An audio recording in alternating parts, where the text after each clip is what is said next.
They say saints bring comfort, but some of the ones you see in ancient cathedrals do the exact opposite. Carved in stone, painted in oil, or staring down from stained glass. Their expressions are often too intense, their eyes too knowing. Look long enough, and they seem aware. These aren't the soft, gentle saints of children's books. These are the martyrs, torn apart, burned alive, or skinned, depicted with calm smiles and glowing halos. Why? What was the church trying to teach or hide through these disturbing images? In this video, we uncover the creepiest secrets behind the saints you've seen 100 times, but never really looked at. This isn't just art. It's a visual theology of pain, power, and something much darker. If you're drawn to sacred mysteries and religious iconography with a hidden edge, subscribe now. Throughout Christian history, the portrayal of saints in their final moments has walked a fine line between reverence and horror. Many are shown not in agony, but in eerie serenity, smiling softly as they are tortured, burned, or executed.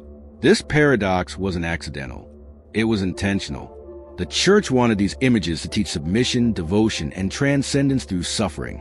A saint smiling through pain became the ultimate symbol of spiritual triumph and psychological control. In Gothic cathedrals, we find frescoes of St. Lawrence being roasted alive over fire, yet calmly staring at the viewer. St. Sebastian, riddled with arrows, gazes heavenward with peace. These aren't natural reactions. They're visual sermons. Martyrdom was reframed as beauty. Horror turned into holiness. And believers were left to wonder, should I fear pain or welcome it? That dissonance wasn't just emotional. It was institutional. Hagiographies encourage this ideal of joyful suffering, not just as a narrative, but as a spiritual goal. Pain became proof of purity. The more violent the death, the greater the sanctity. This distortion found a home in stone, pigment, and glass. In every smile etched into suffering, there's a lesson, not just in faith, but in obedience. And in some cases, these images weren't about historical accuracy at all. They were political tools, a way for the church to elevate certain values: endurance, martyrdom, sacrifice, above all else. To question them was to question the divine. But behind the gold leaf and soft lighting lies something far less comforting: the weaponization of holiness. Halos are among the most recognizable symbols in religious art, but their meaning is far deeper and darker than we think. They evolved from sun discs in pagan iconography, later co-opted by Christian painters. But their use was not always consistent. In some works, a halo marked sainthood. In others, it indicated authority or even danger. Some halos are thin rings of gold. Others are fiery, geometric, or broken. Their style often encoded subtle theological messages: rank, purity, heresy, even death. In Eastern traditions, even colors of halos mattered: red for martyrdom, blue for divine mystery. Sometimes, figures shown with halos were later declared heretical, leaving behind confusing visual legacies. Paintings of saints whose cults were banned, but whose images still lingered. To the illiterate viewer, the halo was a visual label. To the initiated, it was a cipher, and sometimes a warning. In some rare cases, halos were intentionally painted as fractured or incomplete, signaling spiritual corruption, divine absence, or punishment. And in the hidden geometry of certain Renaissance compositions, halos were aligned not just with holiness, but with celestial alignments, suggesting the divine wasn't just watching, it was calculating. Among the most disturbing images in Christian iconography are those of saints carrying the instruments of their own death, or worse, parts of themselves. Saint Bartholomew is often shown holding a flayed version of his own body, his face hanging like a cloak over his arm. Saint Lucy presents her eyes on a plate. Saint Apollonia holds the pincers used to pull out her teeth. These grotesque portrayals were not meant to repel, but to inspire. They showed triumph over flesh, over fear. They turned bodily trauma into spiritual power. In a world obsessed with the sanctity of suffering, these saints became icons of divine endurance and of something deeply unsettling.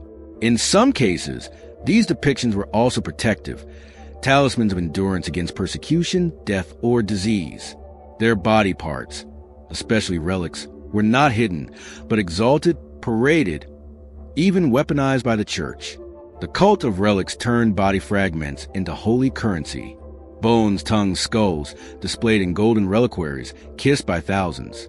Faith made physical. Pain made sacred. And in this bizarre reversal, the more broken the body, the more whole the spirit. Walk through an old cathedral, and you might feel it, that chilling sensation that someone is watching, that someone might be a statue, a fresco, or a stained glass window depicting a saint with unervingly lifelike eyes. The gaze seems to follow you. And that was exactly the point. Artists in the Middle Ages mastered the use of optical illusion to enhance presence. The eyes of saints were painted or sculpted to appear open, alert, and omnipresent, an extension of God's gaze. This wasn't merely aesthetic. It was spiritual surveillance, a way to remind the viewer, you are never truly alone, especially not in the house of God. The message was simple. Even if no priest sees you, the saints do. This technique reached its peak in Baroque altarpieces and Renaissance domes, where gazes from above created a sense of divine oversight, powerful, intentional, and at times oppressive. And in more than one cathedral, hidden eyes were added to pillars, arches, or the margins of murals, less seen than sensed, as if to say, look anywhere and the sacred looks back. Not all saints survived. Some were removed, edited, or forgotten, not by time, but by force. Throughout history, especially after Council of Trent, the Church revised its visual doctrine. Saints with problematic stories, associations with folk religion, or unsettling imagery were eliminated from altars and manuscripts. Frescoes were painted over, icons defaced. Even names were struck from the liturgical calendar. But in crypts, hidden chapels, and beneath centuries of plaster, fragments remain, the smile of a saint who no longer has a name. The eyes of one erased, but not forgotten. Some erased saints were victims of political schism. Others were swallowed by theological reforms. But their iconography lingers on forgotten panels, in rural chapels, in corners where restoration has yet to reach. In some cases, erased saints were replaced by sanitized versions. Their old faces scraped off, new ones painted over, their pain softened, their message rewritten. But fragments always remain. A crooked finger, an unfamiliar gesture, a face that doesn't match the doctrine. Their silence speaks volumes. If these saints disturb you, they were meant to. Subscribe for more revelations buried in sacred stone and forgotten paint.